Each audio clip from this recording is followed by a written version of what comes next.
लखनऊ के गाजीपुर में हुई लूट के बाद बुजुर्ग महिला की हत्या का 24 घंटे में ही लखनऊ पुलिस ने खुलासा कर दिया है। पुराने नौकर ने ही अपने दो लूट की घटना को अंजाम दिया और 65 वर्ष की महिला की फातिमा की अंजाम देने वाले तीनों आरोपियों में से दो आरोपी संतोष जितेंद्र को गिरफ्तार कर लिया है। तीसरा आरोपी इरशाद अभी पकड़ा गया आरोपी जितेंद्र नफीस फातिमा का पुराना ड्राइवर था, जिसे 1 महीने पहले ही काम से हटाया गया था। जितेंद्र महिला के घर में रखी जितेंद्र के बेल बजाने पर नफीस फातिमा ने खुद ही दरवाजा खोला था। वहीं पुलिस तीसरे आरोपी इरशाद की तलाश में है। वहीं पुलिस ने प्रेस कॉन्फ्रेंस उनको पता था कि उनके हस्बैंड जो है नमाज़ पढ़ने के लिए बाहर जाते हैं और उस समय में वो अच्छा टाइम होगा जिस पे ये लोग घटना कारित कर सकते हैं। सर, नामजद मुकदमा कराया था लोगों ने के ड्राइवर के ऊपर आपका, तो क्या आपको पहले शक था कि ऐसा कर सकता है? मैंने आपको बताया ना, जैसे ही पता लगा, शक की बात नहीं है। जब सीसीटीवी फुटेज को जब देखा गया तो सीसीटीवी की फुटेज में जो कपड़े वो उसने पहन रखे थे, जो इनका मेन ड्राइवर जितेंद्र था, उस कपड़े को भी जो हस्बैंड था वो रिकग्नाइज़ कर रहे थे। उसके अलावा शक्ल भी उससे मिल रही थी, तो उससे एक तरह का शक उस पर जाहिर हुआ कि ये जो है ड्राइवर इसमें इन्वॉल्व है। और पुलिस को भी ये लीड मिल रही थी सर्विलांस के इनपुट से, फॉरेंसिक इनपुट से, तो उसके आधार पे उस जो है उन्होंने तहरीर दी थी, उसमें वो नामजद तहरीर उनकी जितेंद्र के साथ जो उसका साथी संतोष है और एक आरोपी अभी जो फरार है। इसमें जो आरोपी फरार है उसका नाम है इरशाद, वो बाराबंकी का रहने वाला है। उसको इन्होंने अपने साथ शामिल किया था घटना में कि जो भी पैसा मिलेगा उसको बांट करके उसको भी दिया जाएगा। अयोध्या में घर में दाखिल कैसे हुए थे? बैल बजा करके, और जब उससे पूछा कौन है तो उसने अपना नाम बताया कि मैं आया हुआ हूँ, और जो इनका अभियुक्तों का कहना है उसके बाद में उसने दरवाज़ा खोला। फिर उन्होंने ओवर पावर किया उसको। ओवर पावर करने के बाद चाबी मांगी, चाबी लेकर के जो अंदर गहने और बॉक्स जो थे उन बॉक्स से ये जो ड्राइवर है ड्राइवरी करता था, क्या इसको निकाला गया था या इसने नौकरी छोड़ी थी? कुछ ऐसी भी सूचना आ रही कि इसको डाटा वाटा गया था, उससे भी कुछ नाराज था। 1 महीने पहले के करीब में उसको नौकरी से निकाला था, जो बताया गया है। उसी में जब इनको पैसे की ज़रूरत पड़ी, अब इनके पास कोई काम था नहीं, पैसे की ज़रूरत थी, तो उसी में इन्होंने ये लूट करने का प्लान किया था। सर, इन तीनों का कोई आपराधिक इतिहास है और क्या अभी तक जितेंद्र का आपराधिक इतिहास है। जितेंद्र के ऊपर थाना रुदौली जनपद अयोध्या में और थाना गाजीपुर लखनऊ रुदौली में अयोध्या में पहले से एक आपराधिक इतिहास इनका आर्म्स एक्ट में मुकदमा पंजीकृत। तीनों का सर मिलान कैसे हुआ, जो तीन लोगों ने घटना कारित करने का जो प्रयास किया था?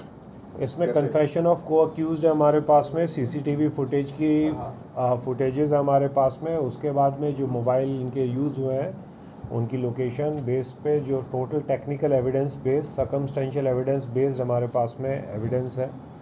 और उसके बाद में जब इनको गिरफ्तार किया गया तो जो आइटम्स इनके पास से मिल रहे हैं, ज्वेलरी के आइटम्स, उसको भी अभी वादी से हम लोग पहचान। तो क्या ऐसे आने वाले समय का लखनऊ पुलिस की तरफ से अभियान चलाया जाएगा? देखिए, इसमें जो आपको भी पता होगा कि अभी पिछले आए हुए 20 से 25 दिन में जो घटनाएं हुई है, ज़्यादातर बाहर के कोई अपराधी, अभ्यस्त अपराधी आकर के घटनाएं की हैं। जैसे जो अभी गैंग पकड़ा गया था टप्पेबाजी वाला, वो महाराष्ट्र थाने का था।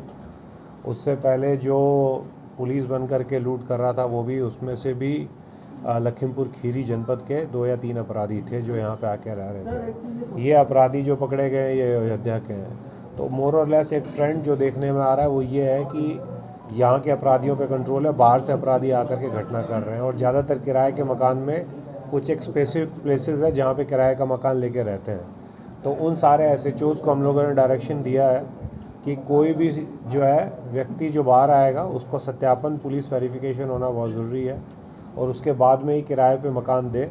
और यदि कुछ ऐसा कोई पाया जाता है कि किराए पे किसी अपराधी को रखा हुआ था, तो उसके बाद में उनके भी खिलाफ में कोई ना कोई कार्रवाई की जाए। तीसरे आरोपी को लेकर भी कोई इनपुट मिला है क्या, जो फरार है? देखिए, अभी हमारे पास में लीड है, हमारी ऑलरेडी टीम्स वहाँ पे लगी हुई है, बहुत जल्दी उसकी भी गिरफ्तारी करेंगे। सर, तीनों के पास में कोई वेपन्स कैसे आए थे, मतलब कौन सा कन्वेंस यूज किया था? राइट नाउ जितनी प्रिलिमिनरी अभी पूछताछ कर पाए हैं, उनको 1:15 बजे के करीब में हम लोगों ने पकड़ के दिखाया है। अभी प्रिलिमिनरी पूछताछ में जो चीज़ आई है आपको बता दी है। डिटेल्ड अभी पूछताछ उनसे करेंगे। अभी हमारे पास में वो है कस्टडी में, उनसे डिटेल पूछताछ कर रहे हैं। जो भी होगा उसमें आपको बताया जाएगा। सर, जिस तरीके से महिला की हत्या हुई है, क्या उसके इंजरी आई है कहीं पर, या फिर उसका गला दबाया गया या मुंह दबाया गया? पीएम अभी चल रहा है, पीएम चल रहा है। पीएम की रिपोर्ट आने पे आपको बता दिया जाएगा।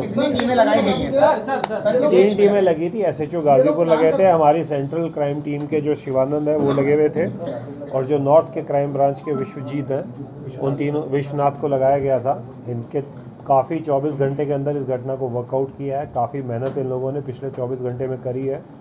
अब रही बात प्रिवेंटिव की, तो प्रिवेंटिव के लिए जो स्ट्रेटजीज आपको मैंने बताई है, वेरिफिकेशन ऑफ,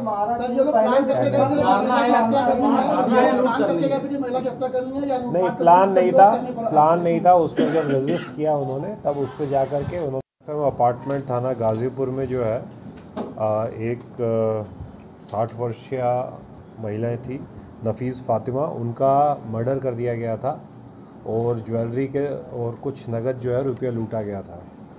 उसी में उनके हस्बैंड जो थे उन्होंने एक तहरीर दी थी, और जो हमारे को टेक्निकल इनपुट्स मिले थे CCTV के थ्रू, उससे एक उनका जो ड्राइवर था जितेंद्र सिंह, उसको रिकग्नाइज़ किया था उन्होंने, और उसने जो टी-शर्ट्स और जो कपड़े पहन रखे थे वो भी वो रिकग्नाइज़ कर रहे थे। उसी के आधार पे उस पर नामजद मुकदमा जो है 302, 394, 302 और 506 की धाराओं में पंजीकृत किया गया था।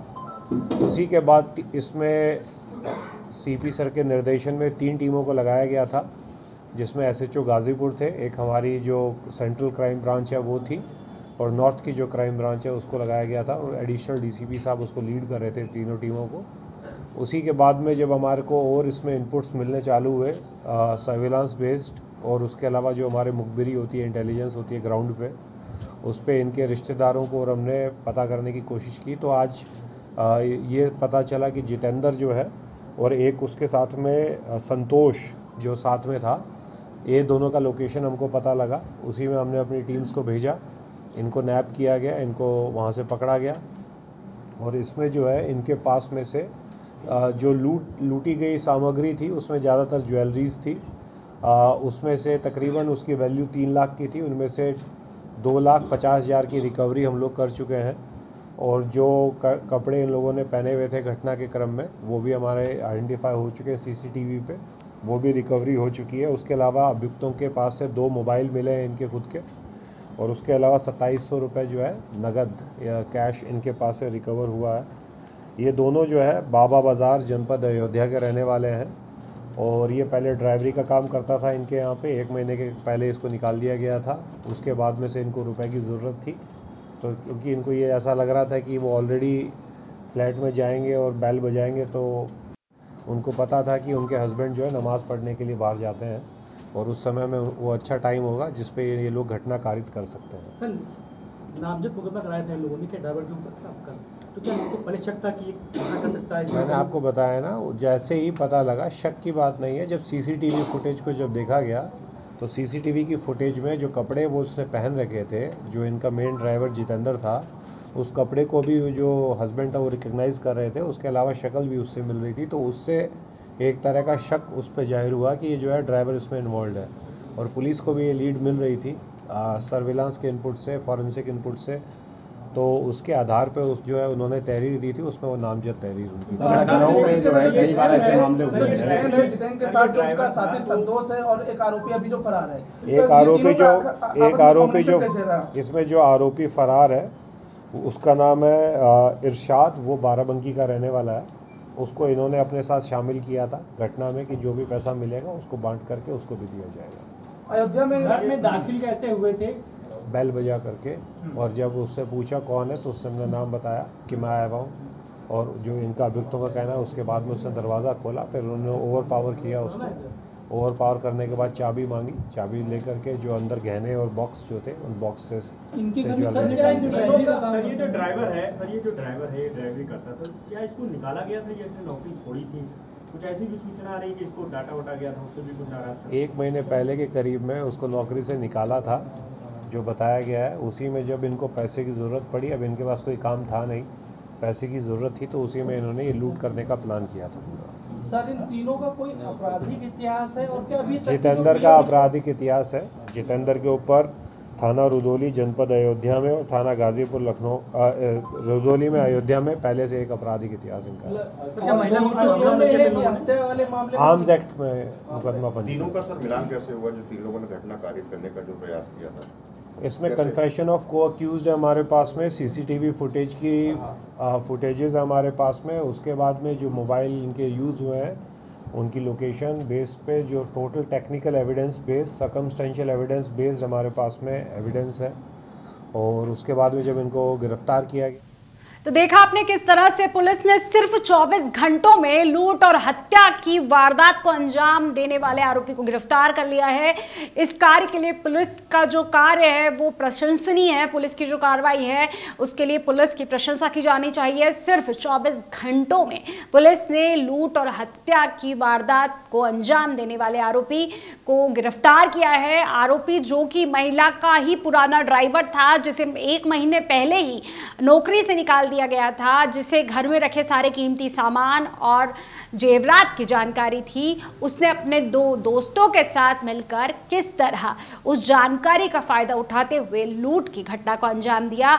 और इसे कहते हैं भरोसे का जब कत्ल होता है, जब भरोसे की हत्या होती है। और आप इस तरीके से जब किसी इंसान को अपने घर में किसी काम पर रखते हैं, आप उस पर पूरी तरह से भरोसा करते हैं, आपके घर में काम करने वाले सर्वेंट को पूरी जानकारी होती है कि आपके यहाँ कहाँ पर कौन सा कीमती सामान है, उसी जानकारी का फ़ायदा उठाते हुए इस तरह के लोग इस तरह की घटनाओं को अंजाम देते हैं, जिसमें जन के साथ साथ धन की हानि तो होती है, साथ ही जान को जो नुकसान पहुंचाते हैं, किसी परिवार के व्यक्ति की जो हत्या कर दी जाती है और जान ले ली जाती है, ये बड़ा निंदनीय और दुखी करने वाला कृत्य है।